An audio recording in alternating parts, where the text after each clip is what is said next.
Yun. So, after 3 to 5 minutes mga ka-cooking is, eto na siya. Luto na ang ating beef papaitan. So, ganun lang siya kadaling lutuin mga ka-cooking.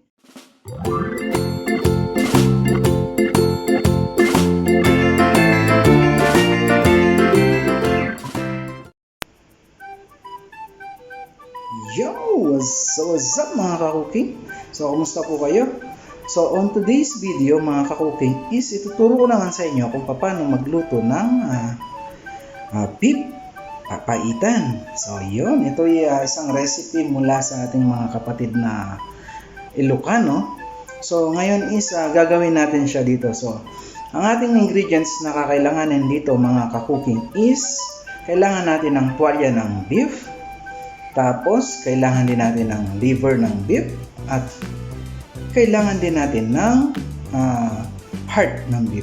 So, pinakulo ko na actually yung mga ingredients na yan, mga ka-cooking, at hiniwa-hiwa ko na. So, eto na siya.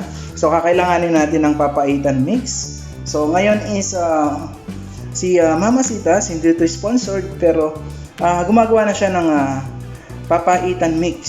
So, hindi ka na gagamit pa ng ibang ingredients, which is dati yata napapanood ko nung bata ako, nanonood ako sa mga nagluluto ng papaitan. Minsan yung sinigang mix yung gamit nila, tapos may mga kalamansi, something like that. So ngayon is meron ng ready-made na papaitan mix. Then gagamit din tayo ng garlic, onion, so in-slice ko na sila. And then gagamit din tayo ng ginger. And then kung makikita nyo dito, meron tayong green chili. Gagamitin natin yan, at saka yung slice na lemon. So, yung slice na lemon, yan yung gagamitin natin pang papait kasi hindi ako humingi ng abdo. So, in option, pwede kayong humingi pag bumili kayo ng mga laman loob ng beef sa mga binibilhan nyo. So, dito sa Doha, pwede ka rin humingi na, pero ayoko kasi nun ngayon kasi gagawin ko siyang pang ulam. So, mostly, pag mga pang tagay-tagay pulutan siya, nilalagyan nila nun. So ngayon isang gagamitin lang natin pang papait is lemon itself. And then gagamit din tayo ng beef cubes. So 2 beef cubes yung gagamitin natin kasi konti lang yung ating lulutuin. Pang isang tao lang. So, and then gagamit tayo ng fish sauce. Tapos gagamit tayo ng garlic powder. Gagamit tayo ng paprika powder, optional lang yan. Pepper at saka chili powder. At syempre yung oil. So, iniinit ko na yung ating casserole lang gagamitin ngayon.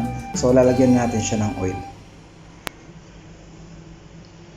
So, mainit na itong ating mantika mga ka-cooking. Ang unang gagawin natin is igigisa na natin siya. So, una is yung ating ginger. O, luya.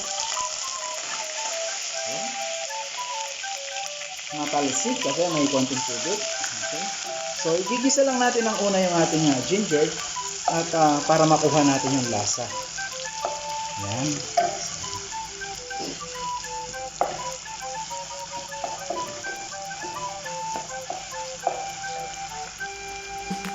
So, sa pagpapakulo pala ng ating papaitan, yung karning gagamitin mga ka-cooking is isang tip ko sa inyo.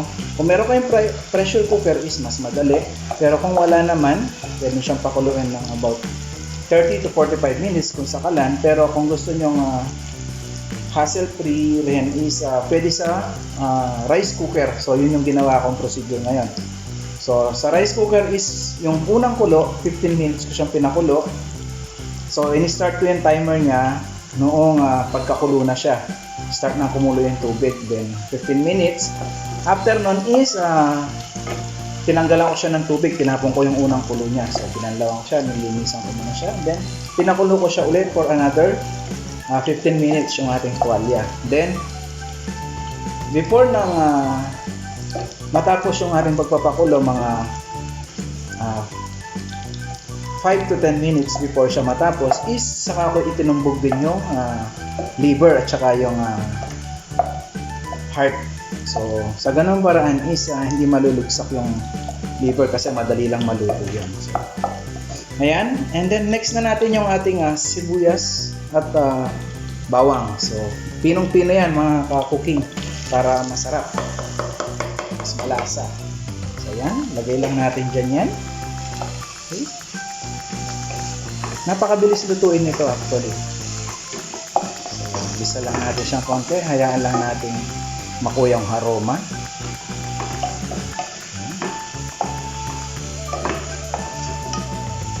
So, after nyan, mga ka-cooking is ilalagay na natin itong ating karne, yung beef strip, tsaka yung liver at tsaka heart ng beef na hiniwa-hiwa na natin. So, konti lang to actually. Ang ano lang to.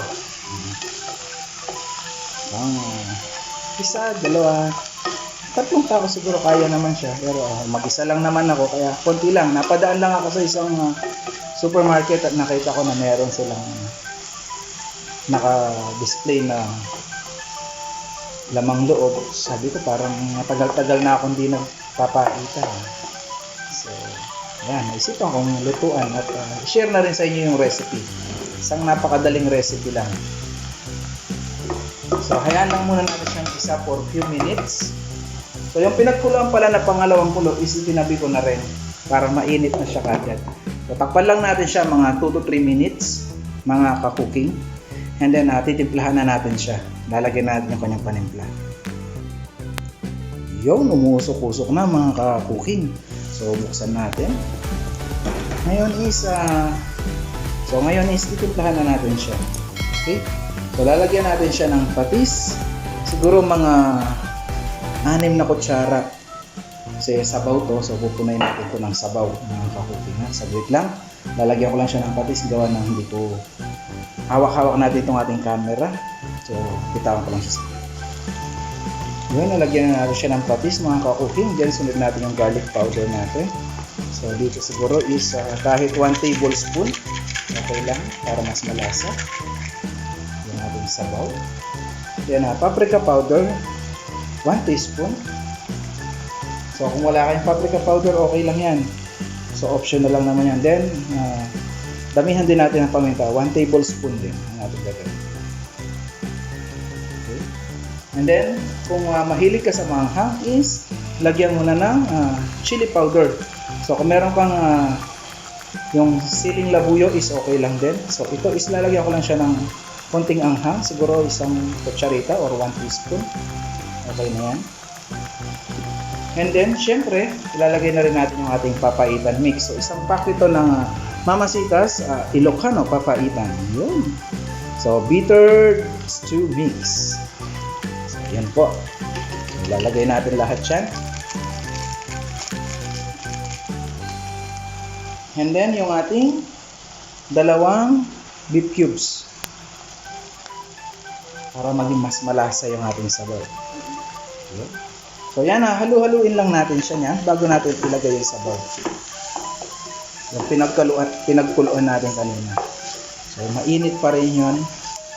Ininit ko siya ulit actually. Ayan. Halu-haluin lang natin siya. Ayan, no? Bango na mga ka-cooking. Kung nandito lang kayo is amoy na amoy nyo na yung aroma. Ayan, tumatalon-talon pa. So, kaya mapapansin niya maliit lang tong ating lutuan ngayon kasi wala kasi. Mag-iisa lang naman tayo. So, mas bibigyan lang natin yung mga kasama natin sa bahay ng sabaw. Pasok na yan. So, sasabawan ko lang siya mga ka-cooking, ha. Lalagay ko lang yung sabaw. Yun mga ka-cooking, nailagay na natin yung sabaw. Kita nyo naman, napakaganda na ng kulay at napakabango. So, ngayon is, pakukuluin na lang natin siya. Tatakpan natin. Pero, ilalagay na rin natin yung ating green chili tsaka yung lemon. So, para maglasa na rin sila pagkakulo. Kita nyo naman, ayan, no? Kumukulo-kulo na. So, ilalagay natin to kasama yung balat kasi yan yung mag-a-add ng pait niya. Yun, sarap. Naamoy ko na yung bango. Papaitan, kakamis to. Yan. So, dati-dati, pag nagagawi kami sa may soup, yan, doon is nakakahingi pa kami ng kasi doon yung mismong katayan ng mga karne. Nakakahingi kami ng yung taba.